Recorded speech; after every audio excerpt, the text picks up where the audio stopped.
everyone, it's me, Mrs. F Science, and today is the periodic table walkthrough that you didn't know you needed.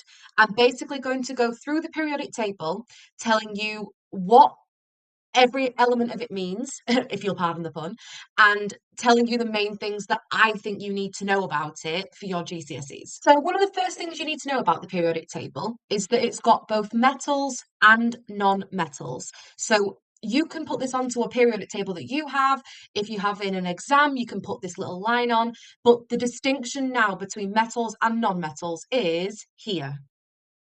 So everything to the left of the line I've just drawn, you would class as a metal, and everything to the right of the line I've just drawn, you would class as a non-metal. So you will notice now that I've added a column onto this periodic table, and every single column that you can see is known as a group. And every group number goes across from 1, starting with lithium, all the way to 0 at helium. So it goes 1, 2, miss the middle, we'll talk about those in a minute, 3, 4, 5, 6, and 7. So the group number is super important, and it tells the number of electrons that are in the outer shell of an atom. So, for example, it's not a trick question. Lithium would have 1 electron in its outer shell, whereas nitrogen, for example, would have, think about it, yes, of course, 5. So you'll notice now I've drawn a line going across in a row, and these are known as periods. So exactly the same as with the groups, but this time they go down in rows.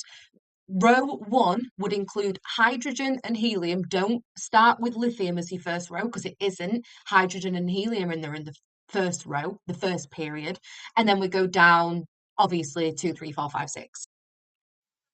Well, the period number is telling you how many shells an atom actually has.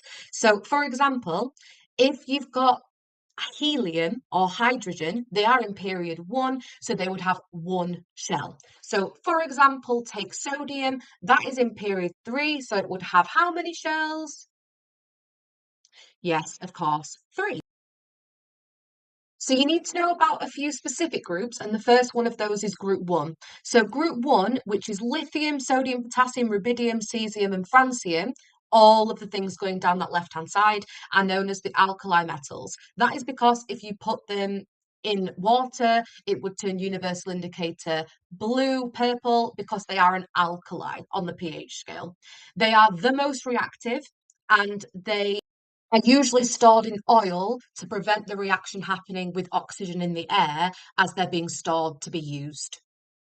So I mentioned we'd come back to this big middle section a little bit later. In this middle section, we have got the transition metals. So these are definitely less reactive. We don't really deal with them much at GCSE unless you're doing the higher levels, but the transition metals are going to be things like your copper, your zinc, your manganese, iron, etc.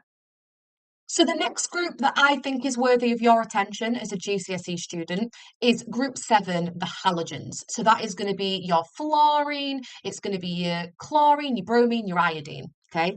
What you need to know about these is that the reaction works the opposite to in group 1. Fluorine is the most reactive, and right at the bottom with astatine, that is the least reactive.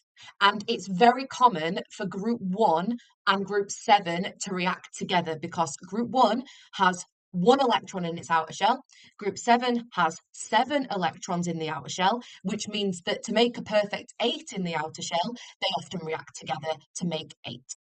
So last but not least on this periodic table walkthrough is group 0. And group 0 are known as the noble gases, and they include things like helium, neon, argon, krypton, xenon, radon. And what you need to know about these is that they are super unreactive. And that is because, no, it's not called group 0 because of the fact that it's got no electrons. It's called group 0 because to me, it kind of looks as though it's a full shell, like a full circle, which means it has the full 8 electrons. It's perfectly happy, perfectly full, and doesn't need to bond with anything else in order to make itself full.